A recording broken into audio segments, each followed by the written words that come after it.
Hello students, अभी तक हम लोगों ने प्रीवियस वीडियो में एक्सरसाइज 2.4 के क्वेश्चन नंबर 4 तक के क्वेश्चन फैक्टराइज को सॉल्व किया था। तो वहाँ पे फैक्टराइज जब हम कर रहे थे तो हमारे पास 3 टर्म थे और वो क्वाड्रेटिक इक्वेशन था। अब यहाँ पे क्या है, अब ये क्लास 9 एक्सरसाइज 2.4 के क्वेश्चन नंबर 5 को हम लोग सॉल्व करने जा रहे हैं, जिसका फर्स्ट क्वेश्चन है फैक्टराइज का फर्स्ट पार्ट है x cube minus 2x square minus x plus 2। तो यहाँ पे देखिए करेंगे क्या, अब इसको जब हम फैक्टराइज करें तो सबसे पहले हम देखते हैं यहाँ पे क्या है, कितने टर्म है, 4 टर्म है और ये क्यूबिक पॉलिनॉमियल है। ये क्यों क्यूबिक पॉलिनॉमियल है? क्योंकि इसकी हाईएस्ट पावर यहाँ पे क्या है, क्यूब है। और इसके पहले जब हम लोगों ने पढ़ा था क्वेश्चन नंबर 4 में, तो वो क्वाड्रेटिक पॉलिनॉमियल था। क्यों? क्योंकि एक्स की हाईएस्ट पावर वहाँ पे क्या थी, स्क्वायर। तो अब देखिए जब इस तरह के क्यूबिक पॉलिनॉमियल होते हैं और 4 टर्म्स होता है, एक मेथड ये होता है कि 2 टर्म्स को एक साथ ले लें और 2 टर्म्स को एक साथ ले लें और दोनों को आपस में ऐसे कोई टर्म को कॉमन करें जिसमें सिंगल कॉमन टर्म दोनों से मिले और हम फैक्टराइज कर देते हैं। लेकिन अब ये मेथड इस क्वेश्चन में अप्लाई नहीं हो पाएगा, क्योंकि यहाँ पे देखिए क्या है, इसको सॉल्व करने के लिए हम क्या करते हैं, बाइहेड एंड ट्रायल मेथड यूज करते हैं।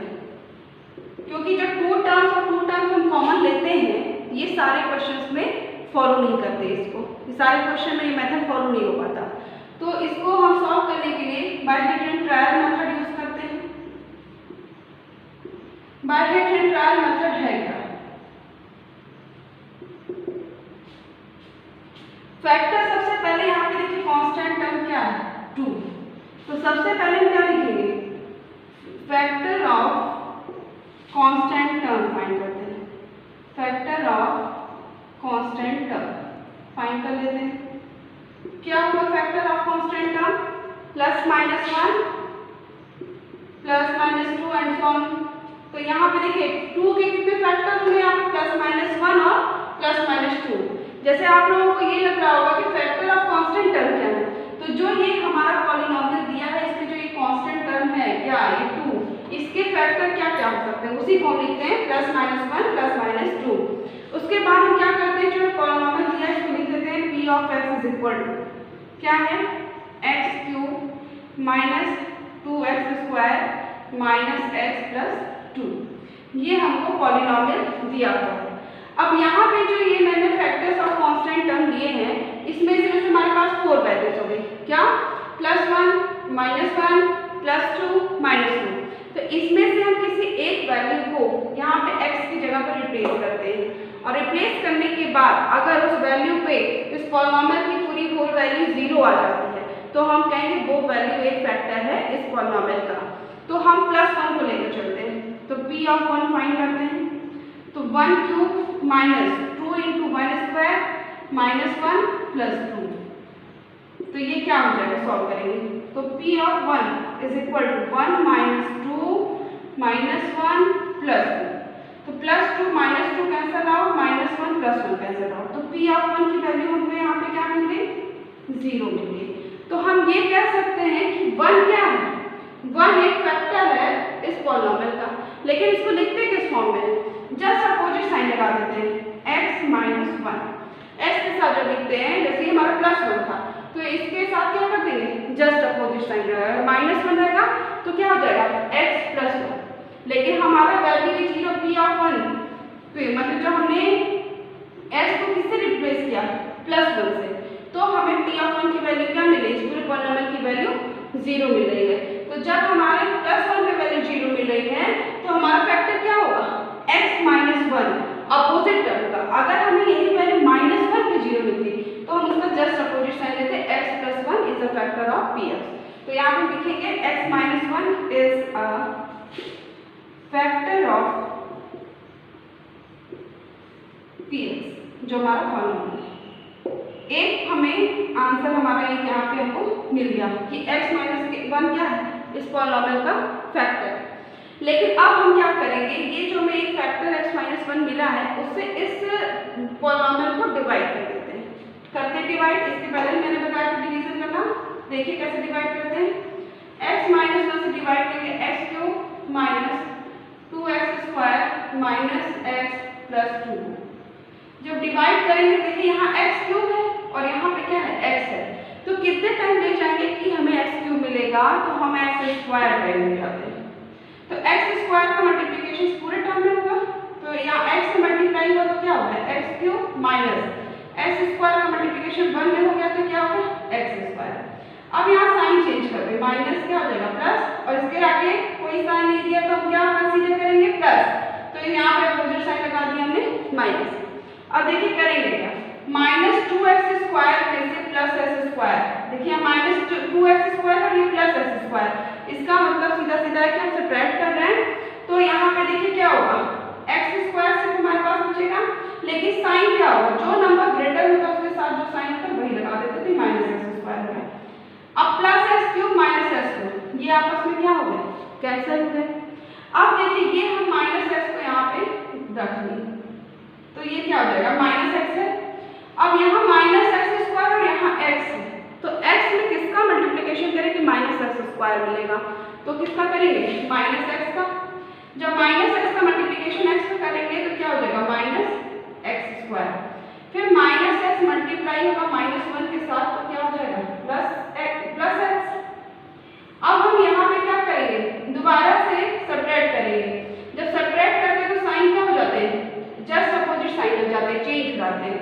जैसे यहाँ प्लस है तो यहाँ क्या हो जाएगा माइनस, यहाँ माइनस है तो यहाँ पे क्या हो जाएगा ये प्लस, तो minus x square plus x square cancel हो गया, और माइनस एक्स से क्या हो जाएगा माइनस 2x।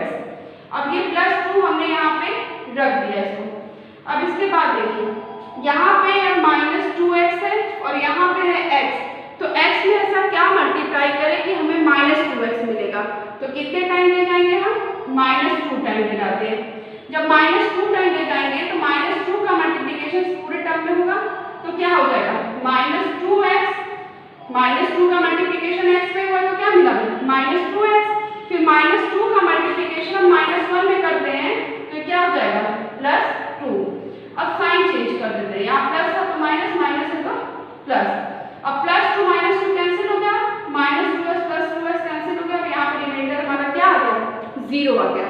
तो एक फैक्टर तो हमें मिल गया था पहले से ही। अब देखिए अब हमने जब इसको डिवाइड किया उस फैक्टर से पूरे पॉलिनोमियल को, तो हमें qx जो हमारा क्वोशंट है, ये qx जो है ये हमें क्या मिल रहा है एक क्वाड्रेटिक क्वेश्चन मिल रहा है। तो अब हम क्या करेंगे, अब हम इसको डिवाइड, अब इसको हम फैक्टर करेंगे। तो देखिए आप लोग इसका स्क्रीनशॉट ले लीजिए, तो दोबारा से मैं आपको समझा दे रही हूँ क्या है। अब यहाँ पे देखिए इस जो क्वेश्चन नंबर 4 में जब हम फैक्टराइज कर रहे थे तो उसमें जो हमें क्वाड्रेटिक पॉलिनोमियल था हमारे पास और उसमें 3 टर्म्स रहते थे, यहाँ पे क्या है क्यूबिक पॉलिनोमियल और कितने टर्म्स है 4 टर्म्स है। तो मोस्टली इस क्वेश्चन में क्या करते हैं कि 2 टर्म्स को एक साथ ले लेते हैं, फिर उन्हें कॉमन करते हैं और उसके बाद फैक्टराइज हो जाता है, लेकिन ये प्रोसेस सारे क्वेश्चंस में अप्लाई नहीं होता। तो हम क्या यूज करते हैं by hit and trial method use करते हैं। अब ये मेथड क्या है देखते हैं। फर्स्टली हम फाइंड करते हैं फैक्टर ऑफ कांस्टेंट टर्म।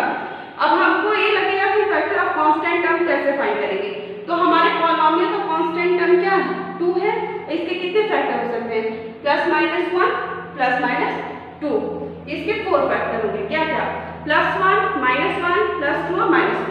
अब हमारा जो पॉलिनोमियल था हमने लिख लिया इसको px = x³ - 2x² - x + 2, हमने पॉलिनोमियल लिख लिया।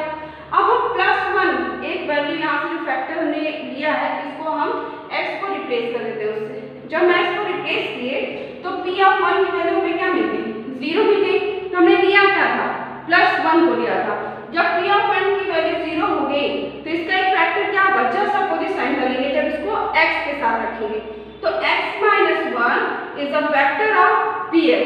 जैसा कि मैंने पहले बताया था अगर +1 पे वैल्यू 0 नहीं मिलती तो हम क्या लेते -1 लेते, और p(-1) पे वैल्यू अगर 0 मिल जाती तब हमारा फैक्टर क्या होता x + 1 अपोजिट साइन हो जाता। अब देखिए एक फैक्टर जब हमको ये मिल गया x - 1 is a factor of px, एक फैक्टर मिल गया है तो उस फैक्टर से हम क्या करेंगे जो हमारा पॉलिनोमियल था इसको हमने डिवाइड कर दिया। डिवाइड करने पे यहाँ देखिए रिमाइंडर 0 आ गया है, तो जब हम इसको डिवाइड कर रहे हैं तो हमें क्वोशंट क्या मिल रहा है एक क्वाड्रेटिक क्वोशंट मिल रहा है x² - x - 2। तो एक फैक्टर हमको पहले ये एक आंसर हमारा है, यहाँ पे एक आंसर ये है हमारा, एक मिल चुका है। अब ये जो हमारा क्वाड्रेटिक इक्वेशन हम इसको फैक्टराइज करेंगे और 2 फैक्टर हमें और मिल जाएंगे। देखिए इसके लिए हम यहाँ पे इसको इरेज कर रहे हैं। अब इसको जब हम सॉल्व करते हैं तो ये क्या है, x² माइनस x माइनस 2 ये है हमारे पास। तो यहाँ पे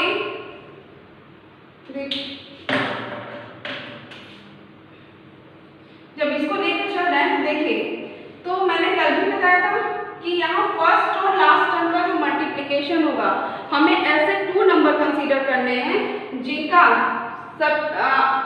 जिनको प्लस या माइनस करने पे ये b का कोफिशिएंट आना चाहिए। यहाँ पे क्या है 1 आना चाहिए, और मल्टीप्लिकेशन करने पे फर्स्ट और लास्ट टर्म का मल्टीप्लिकेशन के इक्वल आना चाहिए। दोबारा से इसको समझाते हैं, इसको कंपेयर करते हैं, ax² plus bx plus b से इसको कंपेयर कर लेते हैं। तो यहाँ पे कुछ नहीं दिया तो 1 हो गई वैल्यू, यहाँ पे कुछ भी नहीं दिया तो 1 कंसीडर कर लेंगे। तो यहाँ से a की वैल्यू क्या हो गई 1, b की वैल्यू क्या हो गई हमारी, इसको हम रफली वर्क करके दिखाते हैं आपको। यहाँ पे कर रहे हैं हम रफ में, ये हमारा रफ वर्क है। कल मैंने इसको प्रीवियस वीडियो में बताया हुआ था और मैं दोबारा से इसको बता दे रही हूँ आप लोगों को। तो a की वैल्यू यहाँ से क्या हो गई 1, b की वैल्यू भी क्या हो गई 1, और इसको मैंने बताया था कि साइन को नहीं लेते हैं, और c की वैल्यू क्या हो गई यहाँ पे 2। तो हमें ऐसे 2 नंबर लेने हैं जिनका मल्टीप्लिकेशन किसके इक्वल आएगा, a इंटू सी मीन्स 2 के इक्वल आएगा। किसके इक्वल आना चाहिए 2 के, और जिनका एडिशन या सब्ट्रैक्शन किसके इक्वल आना चाहिए b के। ऐसे 2 नंबर, तो यहाँ पे अगर 2 और 1 लेते हैं तो इनका मल्टीप्लिकेशन क्या आएगा, a इंटू सी 2 के इक्वल आ रहा है, और अगर 2 माइनस 1 कर दे तो b के इक्वल आ जाएगा, 1 इज इक्वल टू b आ रहा है। तो यहाँ पे हम क्या करेंगे, स्प्लिटिंग मिडिल टर्म हमारा क्या था, ये quadratic equation x² minus x minus 2 ये हमारा क्वाड्रेटिक इक्वेशन था। अब इसमें हम क्या करेंगे, मिडिल टर्म को स्प्लिट करना है, तो इसको हम क्या करेंगे x² minus 2 minus 1 x minus 2। तो x², अब देखिए इधर से माइनस मल्टीप्लाई होगा, इधर से x, तो ये हो जाएगा minus 2x plus x minus 2। दो टर्म को ले लिए साथ में, यहाँ से x कॉमन कर दिए तो x माइनस 2, और यहाँ से प्लस 1 कॉमन कर दिए x माइनस 2। तो क्या मिला x माइनस 2 x प्लस 1, ये हमको इस क्वाड्रेटिक इक्वेशन से मिली। तो टोटल फैक्टर कितने हो गए, आंसर हमारा क्या होगा, तो हम लिखेंगे आंसर लिखेंगे यहाँ पे फैक्टर्स ऑफ px इज क्या क्या होंगे, पहला तो जिससे हम डिवाइड किए थे तो यहाँ मैं नीचे लिख रही हूँ x माइनस 1, और आफ्टर डिवीजन जो हमें क्वाड्रेटिक इक्वेशन मिला था उसको हमने फैक्टराइज हमने किए तो हमें ये 2 टर्म मिले हैं, क्या मिला है x माइनस 2 और x प्लस 1। तो ये हमारा क्या हो गया, आंसर हो गया कि हमें जो जब हमें एक फैक्टर मिल गया उससे हमने अपने पॉलिनोमियल को डिवाइड किया, आफ्टर डिवीजन जो हमें क्वाड्रेटिक इक्वेशन मिला उस क्वाड्रेटिक इक्वेशन को मैंने फैक्टराइज किया, और फैक्टराइज करने के बाद मुझे 2 वैल्यू मिली है, 2 टर्म्स मिले x माइनस 2 और x प्लस 1, और जो कि ये हमारा क्या था क्यूबिक पॉलिनोमियल था, इसमें हमें फैक्टर कितने मिलते हैं यहाँ पे 3। अगर क्वाड्रेटिक पॉलिनोमियल होता तो कितने फैक्टर मिलते हैं 2, तो ये क्यूबिक पॉलिनोमियल के 3 फैक्टर्स क्या हो गए, आंसर है हमारा factors of px is x minus 1 x minus 2 and x plus 1।